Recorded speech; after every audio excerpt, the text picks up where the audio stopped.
नमस्कार प्रेक्षकांनो, आपण पाहतोय या मालिकेचा आजचा रिव्ह्यू. चला तर मग बघूयात आजच्या या एपिसोडमध्ये नेमकं काय काय घडून गेलं आहे ते. तर पहिलाच सीन आपल्याला असा बघायला मिळतो की तेजस्विनीने कॉल करून बाहेर बोलावलेलं असतं आणि त्यामुळे शरू घाबरतच तिला भेटण्यासाठी घरातून बाहेर आलेली असते. त्यानंतर ती तेजस्विनीला विचारू लागते की काय झालं काकी, सगळं ठीक आहे ना, तुम्ही आत्ता मला यावेळी इथे का बोलावलं? तर ही तेजस्विनी नाटक करत म्हणते की काय गं, तुम्ही सगळेजण झोपला होता की काय? तर शरू म्हणते की नाही, तसं काही नाही आहे, पण बोला ना, काही काम होतं का? आणि हे बघा, तुम्ही घरातही येऊ शकता, काहीच प्रॉब्लेम नाही आहे. पण ही तेजस्विनी म्हणते की अगं नाही नाही, तुझ्या घरामध्ये तुझे मम्मी पप्पा असतील, तुझ्या बहिणी असतील ना, त्यामुळे आपण इथेच थांबून बोलूयात, कारण मला जे बोलायचं आहे ना, ते तुझ्या एकटीशी बोलायचं आहे. आणि तिचं हे असं बोलणं ऐकून मग शरू थोडीशी काळजीत पडते. तिला प्रश्न पडतो की या बाईला आत्ता माझ्याशी काय बोलायचं असेल. आणि मग त्यानंतर तेजस्विनी तिचा डाव टाकायला सुरुवात करते. सगळ्यात आधी तर ती शरूला असं म्हणते की हे बघ शरू बाळा, तू काळजी करू नको, मी काय इथे तुझ्यावर ओरडण्यासाठी आलेली नाही आहे. उलट आज तुझे प्रेझेंटेशन दिलं ना, त्यामुळे मी तुझ्यावर खूपच खुश आहे. मला मान्य आहे की ऑफिसमध्ये यायला मला थोडासा उशीर झाला, त्यामुळे मी तुझं प्रेझेंटेशन मिस केलं. अगं पण ती अहिल्या, ती किती कौतुक करत होती तुझं, आणि बाकी सगळ्यांच्या एक्सप्रेशनवरून सुद्धा दिसतच होतं की तू खूप छान प्रेझेंटेशन दिलं असणार आणि तुझ्याचमुळे आपल्या कंपनीला इतकी मोठी डील मिळाली. खरंच तुझं कौतुक करावं ना, तेवढं थोडं आहे. आणि हे ऐकून शरू आनंदाने म्हणते की काकी, पण हे सगळं मी एकटीने केलेलं नाही आहे, आमच्या टीमने मिळून प्रेझेंटेशन बनवलं, त्यामुळे कौतुक हे सगळ्यांचं व्हायला हवं, माझ्या एकटीचं असं काही नाही. आणि ते ऐकून तेजस्विनी म्हणते की किती गुणाची आहेस ग तू. तरीच अहिल्या तुझं इतकं कौतुक करत होती. मला तर एका पॉईंटला असं वाटलं की आता ती अहिल्या किर्लोस्कर तुला तिच्या कंपनीत काम देते की काय. आणि त्यावर शरू म्हणते नाही नाही, असं काही नाही आहे. पण तरीही तेजस्विनी विचारते की तुला सोडायची आहे का नोकरी? तुला जर सोडायची असेल तर तू सोडू शकतेस बरं का. आणि त्यावेळी शर्वरी म्हणते नाही काकी, असं खरंच काही नाही आहे. तर तेजस्विनी म्हणते की हो हो ठीक आहे, तसंही मला कळले की आमच्या जयने तुला कंपनीत नोकरी दिली आहे, त्यामुळे तू तर काही नोकरी सोडणार नाही. आणि हे ऐकून शरू खाली मान घालते.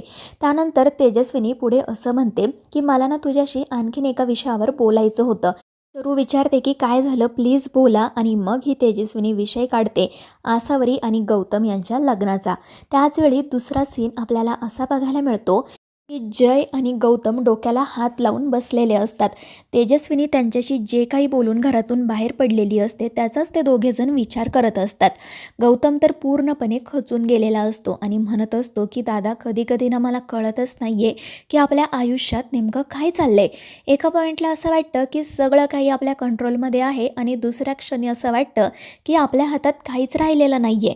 आणि त्यावेळी जय म्हणतो की गौतम, आपल्याकडून ना खरंच खूप मोठी चूक झाली, आपण दोघांनी सुद्धा आपल्या आईकडे दुर्लक्ष केलंय, तिला गृहीत धरलंय.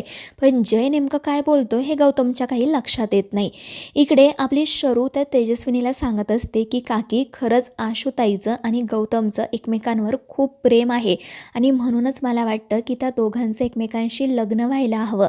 आणि हे बघा, गौतमनेच इनिशिएट घेतलं होतं. आशुताई तर त्याला आधी नाहीच म्हणत होती, पण गौतमने ऐकलं नाही आणि म्हणून मग आशुताईला सुद्धा त्याच्या प्रेमाचा स्वीकार करावा लागला.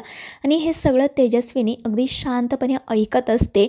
आणि मग त्यानंतर ती शरूला म्हणते की ठीक आहे, तुला असं वाटतं ना की मी त्या दोघांच्या लग्नाला परवानगी द्यावी, तर मी देईल परवानगी, पण त्याचं काय आहे ना, याआधी तू आणि तुझ्या घरच्यांनी माझा खूप अपमान केला आहे आणि त्या गोष्टी ना काही केल्या माझ्या डोक्यातून जातच नाही आहे आणि या दोघांच्या लग्नाचा विचार येतच नाही आहे. आणि हे ऐकून शरू खाली मान घालते. तर दुसरीकडे गौतम जयला विचारत असतो की दादा, नेमकं काय बोलतोयस तू? आणि त्यावेळी जय म्हणू लागतो की हे बघ गौतम, आपल्याला असं वाटतं की आपली आई खूप चिडचिड करते आणि मग शेवटी आपण म्हणतो की तिचं वय झाले, ती आता चिडचिड करणारच. पण मला असं वाटतं की हे फक्त वयामुळे होत नाही आहे, तर बायकांच्या शरीरात ना अनेक बदल घडत असतात. हार्मोन्समुळे त्यांचा मूड ऑन ऑफ होत असतो आणि आपण तेच समजून घेत नाही. आपण वयाचं लेबल चिटकवतो आणि गप्प बसतो, त्यांना काही समजूनच घेत नाही. आणि आपण दोघांनी तर आईला खूप वेळा गृहीत धरलं आहे, आपण महत्त्वाच्या गोष्टी तिच्यापासून लपवल्या आहेत, आहेत आणि त्याचाच आता तिला खूप जास्त त्रास होतोय. म्हणूनच मला असं वाटतं की आपण शांतपणे तिच्याशी बसून बोलायला हवं, तिला समजून घ्यायला हवं. तर दुसरीकडे ही तेजस्विनी शरूला असं म्हणत असते की तुझ्या मम्मीने आणि तुझ्या पप्पांनी माझा खूप अपमान केला आहे. तुझी मम्मी तर मला काय काय बोलली, त्यांनी तर माझे चक्क संस्कार काढले आणि तुझ्या पप्पांना तर असं वाटत होतं की आम्ही खूप माजोरडे आहोत. आणि हे ऐकून शरू खाली मान घालून म्हणते की काकी मला माहिती आहे की आमच्याकडूनही थोडी चूक झाली आहे, पण हे बघा जे काही घडलं आहे ते नकळतपणे घडलं आहे, कोणी मुद्दाम केलेलं नाही आहे. आणि तुमचे सुद्धा माझ्या मम्मी पप्पांसोबत वाद तर झालेतच ना. आणि त्यावेळी तेजस्विनी म्हणते हो हो मी ते काही अमान्य करत नाही आहे, जशी तुझ्या मम्मी पप्पांची चूक आहे तशी माझीसुद्धा चूक आहेच ना. आणि म्हणूनच आता मी ठरवले की स्वतःमध्ये बदल घडवायचा. आणि हे ऐकून शरू विचारते म्हणजे नेमकं काय म्हणायचं आहे तुम्हाला. त्याच वेळी दुसरीकडे जय गौतमला समजावत असतो, त्याला हे सांगत असतो की यापुढे ना आपण आपल्या आईशी सगळं काही शेअर करायचं, तिला समजून घ्यायचं, तिला कधीही एकटं पाडायचं नाही. शेवटी ती आपली आई आहे, जसं ती आपल्यावर प्रेम करते, आपल्याला समजून घेते, तसं आपलंही कर्तव्य आहे तिला समजून घ्यायचं. आणि त्याचवेळी इकडे ही तेजस्विनी मात्र काहीतरी वेगळेच डाव टाकत बसलेली असते. ती शरूला असं म्हणत असते की अगं तुझ्या मम्मी पप्पांचं बोलणं ऐकून ना मी तर डिप्रेशनमध्येच जायला लागली आहे. मला खरंच असं वाटते की मी ना खूप खोटारडी आहे, गर्विष्ठ आहे, छोट्या मनाची आहे, तुमच्यासारखं मोठं मन नाही बाई माझ्याकडे. आणि म्हणूनच मला असं वाटतं की आपल्यामध्ये ना खूप अंतर आहे, तुझ्या बहिणीचं काही माझ्या मुलाशी लग्न नाही होऊ शकत. आणि हे ऐकून बिचारी शरू घाबरते. ती तेजस्विनीला समजावण्याचा प्रयत्न करते, पण या बाईची नाटकं काही संपत नसतात. तर दुसरीकडे गौतमचं आणि जयचं याच गोष्टीवर बोलणं सुरू असतं. पुढे काय करायचं, कशा गोष्टी मॅनेज करायच्या, कसं काय हँडल करायचं, याच विषयी ते दोघेजण विचार करत असतात. तर इकडे शरू त्या तेजस्विनीला समजावत असते आणि त्यावेळी तेजस्विनी म्हणत असते की हे बघ शर्वरी, मी तुला मंदिरात सांगितलं होतं की आपल्या जे बरोबरीचे लोक असतात ना त्यांच्यामध्ये रोटीबेटीचा व्यवहार होतो आणि आपल्या दोन्ही घरांमध्ये तर खूप अंतर आहे बाई, त्यामुळे हे लग्न होईल असं काही मला वाटत नाही. पण तरीसुद्धा जर तुमची इच्छा असेल आणि त्या दोघांना एकमेकांशी लग्न करायचंच असेल ना तर मी विचार करू शकते, पण त्याआधी ना मला तुझ्याकडून एक वचन हवं आहे. त्यावेळी शर्वरी म्हणू लागते की बोला ना काकी, काय हवं आहे तुम्हाला, मी माझ्या ताईच्या लग्नासाठी सगळं काही करायला तयार आहे. आणि त्यावेळी ही तेजस्विनी चक्क शरूला तिच्या डोक्यावर हात ठेवायला सांगते आणि म्हणू लागते की हे बघ शर्वरी, जर तुला असं वाटत असेल ना की मी आसावरी आणि गौतम यांच्या लग्नाला परवानगी द्यावी तर तुला आणि तुझ्या आईला माझ्या घरी येऊन माझ्या पायावर डोकं ठेवून नाक रगडून माझी माफी मागावी लागेल. आणि हे ऐकून शर्वरीला मोठा धक्काच बसतो. ती म्हणू लागते की हे काय बोलताय तुम्ही, एक वेळ मी तुमची माफी मागेल, एकदा नाही तर अनेकदा, पण मम्मी. आणि त्यावेळी तेजस्विनी म्हणते की हे बघ तुझ्या मम्मीने सुद्धा माझा अपमान केला आहेच ना, मग त्यांनी माफी मागितली तर कुठे बिघडलं. आणि जर तुला खरंच असं वाटत असेल ना की मी या लग्नाचा विचार करावा तर तुम्हा दोघींना माफी मागावीच लागेल. आणि तुम्ही तुमच्या आईवडिलांची जशी माफी मागता तशी माझी माफी मागायला काय गं हरकत आहे. आणि त्यावेळी शरूला मात्र काहीच बोलता येत नाही.